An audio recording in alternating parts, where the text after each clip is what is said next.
Merci. Mesdames, Messieurs, bonjour. Bienvenue au Centre international de conférence Abdou Diouf de Diamniadio pour la cérémonie d'ouverture de la journée du dialogue national dont l'édition de cette année porte, suivant l'orientation de son Excellence, Monsieur le Président de la République, sur la réforme et la modernisation de la justice. Je m'appelle Ousseynou Ly, ministre conseiller, porte-parole de la Présidence de la République. Excellence, Monsieur le Président de la République, Monsieur le Président de l'Assemblée nationale, Madame la Présidente du Haut Conseil des collectivités territoriales, Monsieur le Président du Conseil économique, social et environnemental, Madame la Présidente du Haut Conseil du dialogue social, Monsieur le Président du Conseil constitutionnel, Monsieur le Garde des Sceaux, ministre de la Justice, Mesdames, Messieurs les ministres, Monsieur le facilitateur des assises, distingués participants, honorables invités, en vos rangs, grades et qualités, Mesdames, Messieurs. Son Excellence, Monsieur le Président de la République, dans son premier discours à la Nation prononcé le mercredi 3 avril 2024, veille du 64e anniversaire de l'accession du Sénégal à la souveraineté internationale, a indiqué la voie pour une réforme profonde de la justice et de son indépendance qui passeront par des assises. Dans son adresse à la Nation, il disait, je cite, « Par ailleurs, pour redorer le blason de la justice, lui redonner le prix qu'elle mérite et la réconcilier avec le peuple au nom duquel elle est rendue, j'entends organiser des assises regroupant les professions du métier, magistrats, avocats, huissiers, greffiers et autres auxiliaires de justice, les professeurs d'université et les citoyens pour identifier des pistes de solution aux problèmes de la justice. » Fin de citation. 55 jours après, coïncidant avec la journée du dialogue national, qui est un cadre institutionnel que son Excellence, Monsieur le Président de la République, compte perpétuer, ce mardi 28 mai, son Excellence, Monsieur le Président de la République, a convié toutes les composantes de la nation pour discuter de la réforme et de la modernisation de la justice. L'objectif de ces travaux, qui se dérouleront en 4 jours, consiste à examiner en profondeur les forces et faiblesses du système judiciaire, identifier les dispositions légales et réglementaires ainsi que les mécanismes institutionnels à améliorer et élaborer une feuille de route pour la mise en œuvre des solutions dégagées. Avec votre permission, Monsieur le Président de la République, cette journée se déroulera comme suit. Nous aurons, tout juste après l'intervention du facilitateur des assises que vous avez désigné. Tout juste après, nous allons visionner ensemble un film qui porte sur un regard historique sur la justice sénégalaise. Et bien après, nous inviterons très respectueusement son Excellence, Monsieur le Président de la République, à prononcer son discours d'ouverture. Tout après, nous allons marquer une pause pour permettre à son Excellence de pouvoir se retirer et nous retrouver à 11h30 pour la poursuite des travaux. Sans plus tarder, j'invite Monsieur le facilitateur de ces assises à venir prononcer son allocution. Merci. Monsieur le Président du Conseil constitutionnel, Monsieur le Garde des Sceaux, ministre de la Justice, Messieurs les représentants des autorités religieuses et coutumières, Mesdames, Messieurs les présidents des institutions judiciaires et corps de contrôle, Mesdames, Messieurs les présidents et directeurs d'administration et d'établissements publics et privés, Mesdames, Messieurs les représentants des organisations de la société civile dans leur diversité. Je crois que j'ai oublié de citer les membres du gouvernement, messieurs les membres du gouvernement. Affirmer que la justice revêt une importance cruciale dans un pays est une tautologie, tant elle est la véritable boussole de notre démocratie, de la bonne gouvernance, du développement harmonieux, mais aussi un gage essentiel de la cohésion sociale et de la stabilité politique de notre nation. Vous l'avez compris, vous l'avez bien compris, Monsieur le Président de la République, vous qui déclariez le 3 avril dernier, à la veille de la célébration de notre indépendance,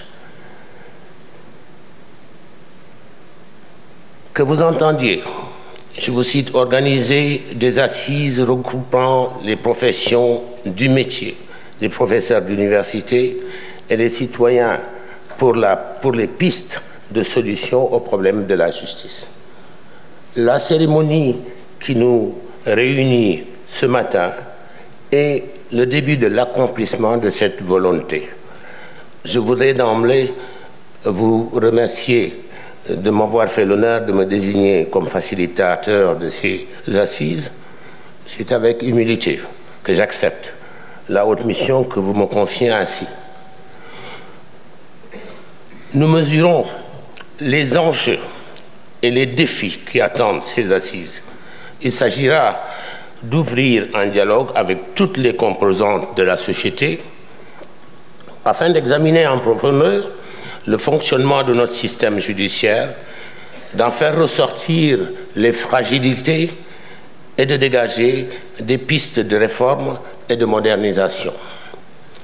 Ces assises seront l'occasion d'un dialogue approfondi et serein sur des questions essentielles telles que le statut des magistrats, l'organisation et le fonctionnement du Conseil supérieur de la magistrature, la dématérialisation des services publics de la justice et le numérique, le blanchiment d'argent, le temps du procès pénal, le régime de la sanction pénale, le cadre juridique et institutionnel de l'administration pénitentiaire, les conditions de détention et de préparation de la réinsertion à la réinsertion sociale des détenus, le régime de privation de liberté, la prise en charge des enfants en danger ou en conflit avec la loi, etc.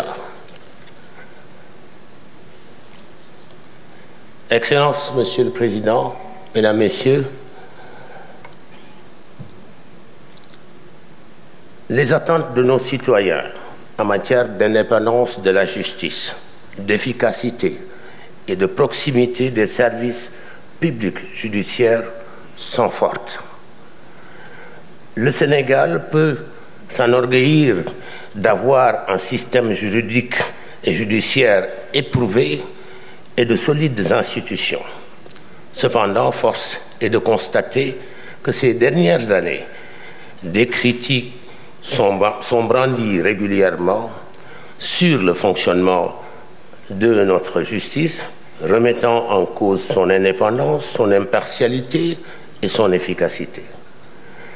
De nombreux rapports d'organisations nationales et internationales ont en effet pointé du doigt les risques d'ingérence de l'exécutif, du pouvoir exécutif, sur les risques d'ingérence du pouvoir exécutif, les lenteurs procédurales préjudiciables aux justiciables, le manque de moyens humains, matériels et financiers, ou encore l'opacité de la gestion du système judiciaire. Par ailleurs, l'accès à la justice pour nos compatriotes les plus démunis reste un problème majeur. Enfin, l'épineuse question du respect de l'état de droit, l'épineuse question donc du respect de l'état de droit et des libertés publiques a engendré bien des tensions ces dernières années. C'est pour répondre à ces déficiences, à la crise de confiance envers des fonctions régaliennes de l'État que le président de la République a convoqué ces assises nationales sur la justice. un vaste chantier nous attend. Le chemin des réformes et de la modernisation s'annonce ardu, mais inévitable. C'est ensemble, par un dialogue franc, inclusif, que nous pourrons contribuer à redorer, pour reprendre son propre mot, à redorer le blason de la justice, lui redonner la place qu'elle mérite et la réconcilier avec le peuple au nom duquel elle est rendue. Alors l'esprit de ces assises, c'est de ne pas s'appesantir sur le passé récent, sur les tiraillements, mais plutôt de faire, il ne s'agit pas non plus de faire le procès de quiconque, mais plutôt de dégager une vision d'avenir partagée pour une justice plus efficace, plus indépendante et plus accessible en identifiant les pistes de réforme et de modernisation nécessaires. Notre rôle sera de faciliter ces échanges avec rigueur et pédagogie, en veillant à ce que toutes les voix puissent s'exprimer dans le respect de la diversité. Vous pouvez compter sur notre dévouement, notre entier dévouement et notre détermination à mener à bien cette mission à la fois difficile et exaltante au service de l'état de droit et de la démocratie dans l'intérêt supérieur de notre nation. Je vous remercie.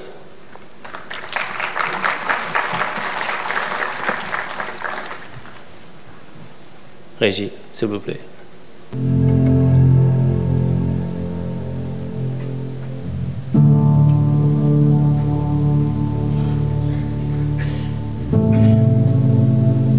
J'estime que, tel que nous l'avons vécu, depuis des décennies, je dis bien, il n'y a jamais eu de justice. Ils se sont tous posé les mêmes questions durant leur conflit avec la justice. De quoi les accuse-t-on? Pourquoi autant de lenteur dans les procédures judiciaires? Quand est-ce qu'ils feront face à un juge? Des interrogations, pas toujours suivies de réponses. Dame justice, à charge ou à décharge?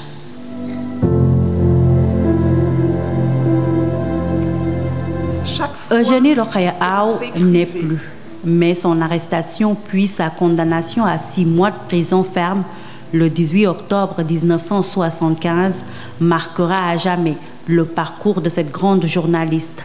Arrêtée avec d'autres membres du mouvement And Diouf pour militantisme clandestin, Eugénie Rokhaya Aw dira plus tard que son arrestation était injuste et relevée d'un manque d'élégance du régime de Senghor. Il m'emmène au ministère de l'Intérieur, là où se trouve l'endroit où on prend les empreintes, etc. Et là, il me faut monter à l'étage et il me menace. Je leur dis, de toute façon, vous me faites ce que vous voulez, je vous préviens, je suis enceinte. Enceinte, jugée, emprisonnée pour également création d'un journal clandestin, celle qui deviendra plus tard directrice du CESTI entre 2005 et 2011, fera une fausse couche. Pourtant, sa peine se poursuivra jusqu'à son terme. Malgré tout ce qu'on a fait, on a pu dire les interventions, ils n'ont pas voulu la relâcher et elle a fait une fausse couche en prison. D'Eugénie en 1975 au Jeune Sayar Kébé 2015, un espace temporel de 40 ans. Mais la justice ne semble avoir pris aucune ride en matière de fonctionnement. C'est à se demander si le système judiciaire sénégalais ne serait-il pas trop répressif. Sans être affirmatif, le cas Sayer tend à accréditer cette thèse. Libéré en 2019, il a regretté d'avoir menacé les ambassades des États-Unis et d'Israël de ses foudres en 2015. Pour cette sortie sur les réseaux sociaux, requalifiée en apologie du terrorisme, le jeune homme a été condamné à 3 mois avec sursis, alors qu'il a passé 4 ans en détention provisoire. J'ai été placé sous mandat de dépôt pendant 4 ans. J'ai eu à faire la prison de Rebeuss, la prison de Mbour et la prison de Cap-Manuel aussi. Des cas comme Sayar Kébé, il y en a eu. Baradjan dit Ernest, pour ses écrits sur les réseaux sociaux, il connaîtra le même sort. Arrestation, mandat de dépôt, 8 mois de détention préventive avant d'être libéré.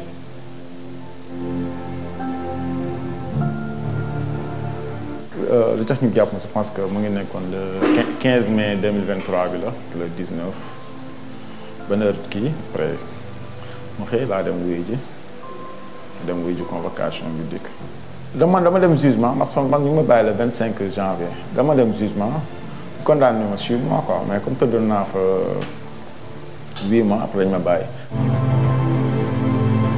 Lenteur judiciaire, détention préventive, il faut le dire, les longues détentions provisoires sont à la limite de la violation des droits de l'homme. Se pose également l'indépendance de la justice de 1960 à nos jours. Et pourtant, à l'instar de nombre de pays africains, le Sénégal a consacré l'indépendance de la justice à travers son érection en un pouvoir par la Constitution de 1963. Ainsi, l'indépendance de la justice est affirmée dans l'article 88 de la Constitution, de même que dans l'adhésion et la ratification des instruments internationaux qui y font référence, comme la Déclaration universelle des droits de l'homme de 1948, le Pacte international relatif aux droits civils et politiques de 1966. Malgré ce choix très clair pour un pouvoir judiciaire fort et indépendant, il est permis de s'interroger sur l'effectivité de cette indépendance. Le civil fonctionne normalement, le commercial, le social, le côté administratif. Donc, je peux dire globalement que ça fonctionne. Maintenant, il peut y avoir des problèmes. C'est tout à fait normal. Il appartient à la population d'identifier ces problèmes. L'enseignant à la retraite Mbaye Thiam, ancien proviseur du lycée Valdiodio Ndiaye de Kaolack, nous raconte sa mésaventure avec Dame Justice. Mon frère aîné a été assassiné. La plainte est restée sans suite alors que les meurtriers étaient identifiés. Moi-même, en tant que chef d'établissement, j'ai été attaqué dans mon établissement. S'il n'y avait pas une intervention prompte de la gendarmerie, j'allais être tué. La plainte est restée sans suite. Avoir foi en la justice, pour certains Sénégalais, la confiance est rompue depuis longtemps. Tu vois des gens qu'on arrête, on dit qu'il a violé ou il a commis un crime. Il peut rester combien d'années en prison sans être jugé? Il y avait 2 pas 2 mesures. Et alors ça aussi, ça se comprend parce que quelque part, l'exécutif a une mainmise sur la justice sénégalaise par rapport à nos textes constitutionnels. La justice n'avait pas totalement son indépendance. La justice se résume au pénal. Maintenant, il faut comprendre que le juge il est chargé de l'application de la loi. C'est sa mission naturelle, mais il n'est pas l'origine de ces lois qu'il applique. Parce que de par la Constitution, l'initiative des lois revient à l'exécutif et au législatif. Le judiciaire n'a pas son mot à dire.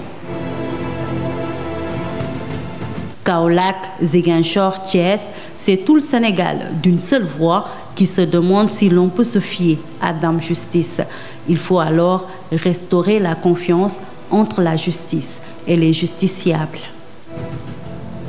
Aujourd'hui, la justice et le pouvoir politique doivent œuvrer pour redorer le blason de la justice dans notre pays. Il y a toujours des brebis galeuses. Donc, peut-être qu'avec les nouvelles autorités, comme on pense qu'il y aura un juge de liberté, peut-être que ça va un peu soulager les arrestations à tous azimuts.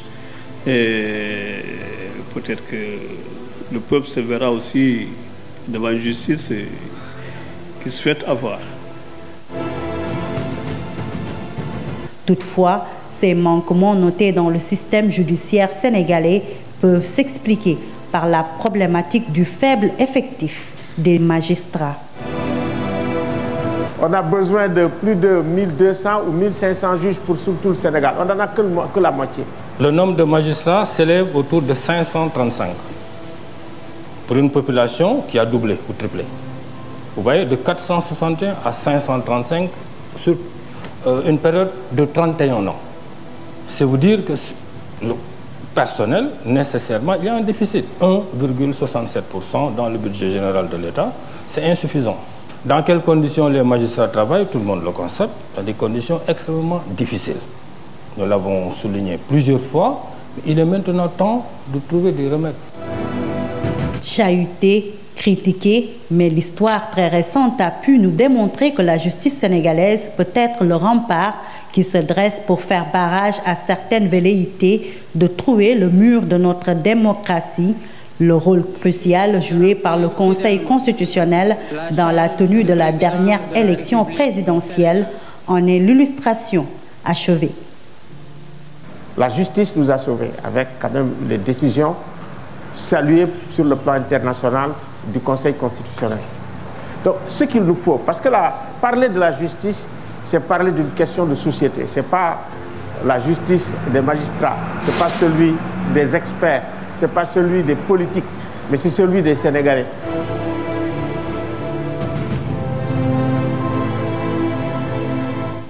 Désengorger les prisons et diminuer la charge de travail des juges d'instruction, un travail de très longue haleine, mais qui pourrait contribuer à améliorer le système judiciaire, un chantier engagé par les nouvelles autorités qui ont décidé de consacrer la journée du dialogue national de cette année à la problématique de la réforme de la justice.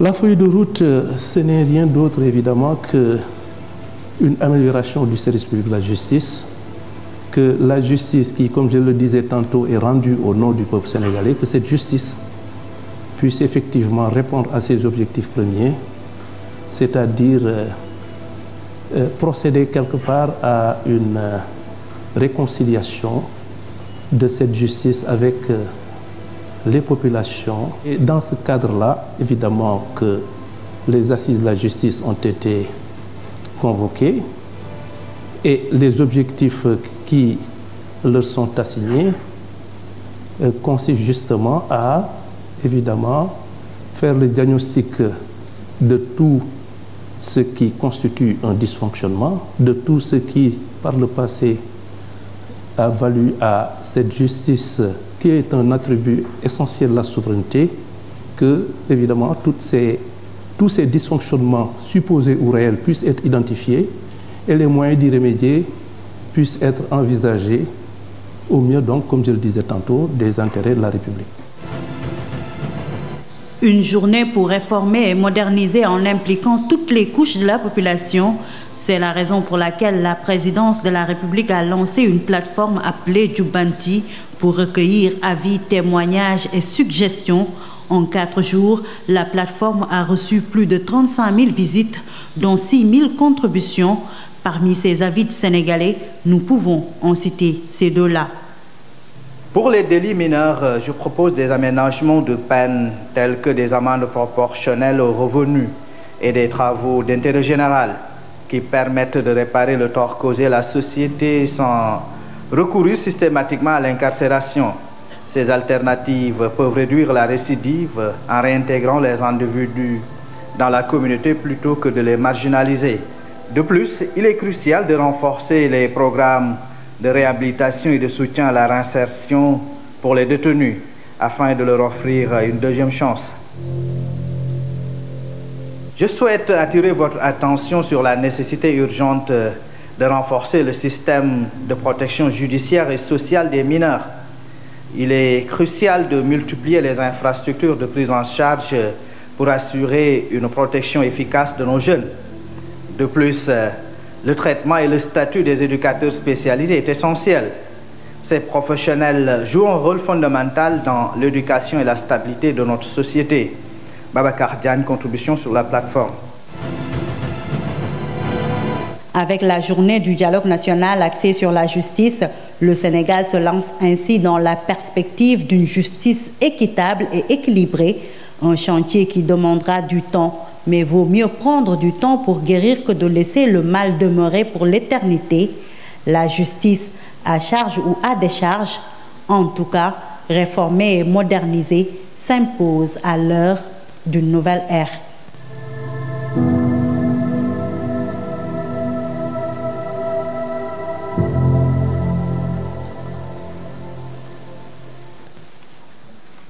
Merci, la régie. Face à ces expériences, ces inquiétudes, mais également ces attentes qui ont été partagées symboliquement dans cette vidéo, mais également sur la plateforme Jubanti, à ce jour, il y a une voie à suivre, celle du garant du bon fonctionnement des institutions. Nous invitons très respectueusement Son Excellence, Monsieur le Président de la République. Monsieur le Président de l'Assemblée nationale, Madame la Présidente du Haut Conseil des collectivités territoriales, Monsieur le Président du Conseil économique, social et environnemental, Madame la Présidente du Haut Conseil du dialogue social, Monsieur le Président du Conseil constitutionnel, Monsieur le Président, le Premier Président de la Cour suprême, Monsieur le Président, Monsieur le Procureur général près la dite Cour, Mesdames, Messieurs les anciens chefs de juridiction suprême, Monsieur le Médiateur de la République, Messieurs les officiers généraux, Monsieur le Président de l'Union des magistrats du Sénégal, Monsieur le bâtonnier de l'Ordre des avocats, Mesdames, Messieurs les membres de la communauté universitaire, Mesdames, Messieurs les officiers ministériels et auxiliaires de justice, Mesdames, Messieurs les leaders de partis, coalitions de partis politiques et candidats à la dernière élection présidentielle, Mesdames, Messieurs les représentants des autorités coutumières, religieuses, du patronat, des centrales syndicales, Mesdames, Messieurs, chers invités, en votre rang, titre et qualité. Je tiens tout d'abord à exprimer ma profonde gratitude à chacun d'entre vous pour avoir répondu favorablement à notre invitation à l'occasion de cette journée nationale du dialogue. Cette cérémonie qui nous rassemble s'inscrit harmonieusement dans nos vieilles traditions socio-culturelles de dialogue que nous perpétuons au sein de nos familles et de nos communautés. Fidèle à cet héritage de longue date, j'ai tenu à maintenir dans le calendrier républicain la date symbolique du 28 mai consacrée au dialogue national. En accord avec l'esprit de mon discours d'ouverture, de mon discours d'investiture, de mon message à la nation à l'occasion de la fête de l'indépendance et de mes orientations au Conseil des ministres du 9 avril, je réitère aujourd'hui la priorité élevée que j'accorde à la concertation comme mode de gouvernance des affaires publiques. Je demeure en effet convaincu que la vertu préventive du dialogue en temps de paix éloigne les spectres de la tension et favorise les dynamiques consensuelles, consolidant ainsi notre démocratie et assurant la stabilité indispensable au développement économique et social dans l'intérêt supérieur de la nation. Dialoguer en temps de paix, en partageant la part d'humanité qui existe en chacun de nous, est un examen à l'aune duquel une nation mesure sa grandeur. C'est tout le sens de cette journée, dont le thème porte sur la réforme et la modernisation de la justice. La problématique et l'urgence d'y faire face nous interpellent tous au-dessus de toute considération partisane. La diversité des acteurs ici présents en témoigne éloquemment. De plus, pour faire de cette concertation un cadre inclusif le plus large possible, nous avons lancé le 23 mai la plateforme Jubanti comme Vox Populi pour recueillir les contributions citoyennes. La justice étant rendue au nom du peuple, il est donc pertinent que le peuple ait son mot à dire sur la manière dont elle doit être rendue.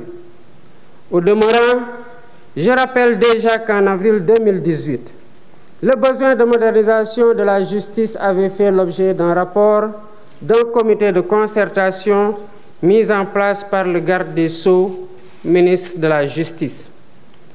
6 années après ces concertations, et après avoir été traversé par de violentes secousses, force est de reconnaître que notre système judiciaire a besoin d'une profonde refondation, que seule une approche inclusive permettra de réussir.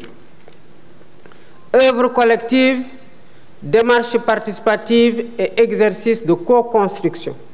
Voilà le triptyque qui doit guider notre action. Sous ce rapport, je voudrais particulièrement insister sur le fait que nous n'ouvrons donc pas ici un procès en inquisition pour désigner un ou des coupables à jeter aux orties. Il est plutôt question de tenir un débat lucide et serein, posé et apaisé, pour ausculter notre système judiciaire, identifier ses forces et faiblesses et rechercher ensemble les solutions aptes à refonder son fonctionnement et à améliorer ses performances. Je ne reviendrai pas ici sur les principes fondamentaux de la justice dans un état de droit, sinon pour en rappeler la quintessence, à savoir la séparation des pouvoirs, l'indépendance, l'impartialité et l'intime conviction du juge, l'égalité de tous devant la loi, la présomption d'innocence, le principe du contradictoire, le droit à un procès équitable et l'habeas corpus, bouclier contre les arrestations et détentions arbitraires. En rappelant ces principes énoncés et encadrés par des règles, des textes légaux et réglementaires, j'ai en même temps conscience qu'ils ne suffisent pas à eux seuls pour jauger l'indépendance, la crédibilité et l'efficacité d'un système judiciaire. En effet, quelle que soit la pertinence des textes, c'est d'abord et surtout à l'aune de la pratique qu'on peut juger si un système judiciaire répond aux idéaux et exigences de l'état de droit. Voilà pourquoi, à travers ces assises, nous voulons interroger notre système judiciaire en revisitant ses règles et mécanismes afin de le perfectionner et le hisser à la hauteur des ambitions et aspirations de notre peuple. Les thématiques qui seront débattues incluent notamment le statut des magistrats, l'organisation et le fonctionnement du Conseil supérieur de la magistrature, la dématérialisation du service public de la justice et le numérique, le temps du procès pénal, le régime de la sanction pénale, le cadre juridique et institutionnel de l'administration pénitentiaire, les conditions de détention et de préparation à la réinsertion sociale des détenus, le régime de la privation de liberté, la prise en charge des enfants en danger ou en conflit avec la loi. La finalité de cet exercice est de nous aider à baliser la voie pour une réforme pragmatique de notre système judiciaire, afin qu'il inspire davantage confiance aux justiciables et préserve sa dignité. Pour ce faire, nous devons travailler à mettre en place un système plus transparent de gestion de la carrière des magistrats, à définir un régime de privation de liberté mieux encadré, à aménager un dispositif législatif et institutionnel de nature à favoriser la célérité dans le traitement des procédures judiciaires et à humaniser l'univers carcéral, à instituer des plateformes dématérialisées et fonctionnelles, et améliorer le fonctionnement du système par l'allocation de moyens budgétaires suffisants et la poursuite du programme de construction et de réhabilitation des infrastructures. Il convient aussi de rappeler que pour bâtir l'état de droit que nous voulons, la réforme et la modernisation du système judiciaire ne doivent pas seulement se limiter au volet pénal, qui, il est vrai, polarise plus notre attention collective. Nous ne devons pas oublier les affaires civiles, dont la matière commerciale constitue une composante majeure, le droit du travail et le contentieux administratif, autant de domaines dont la prise en charge conditionne le fonctionnement de la justice. En portant nos réflexions sur tous les sujets à l'ordre du jour, je souhaite que nos échanges s'inscrivent dans une démarche pragmatique et répondent à la finalité de l'exercice.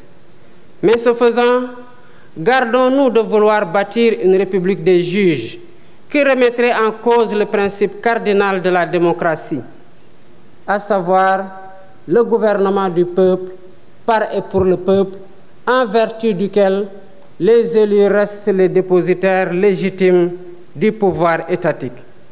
Je suis confiant que nous pouvons y parvenir par une concertation sereine, ouverte et apaisée.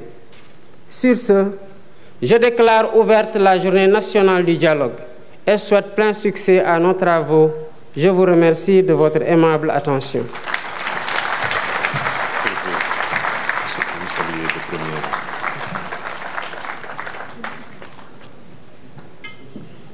Merci, Excellence, Monsieur le Président de la République. Nous invitons l'assistance à rester sur place le temps de permettre son Excellence, Monsieur le Président de la République, de se retirer.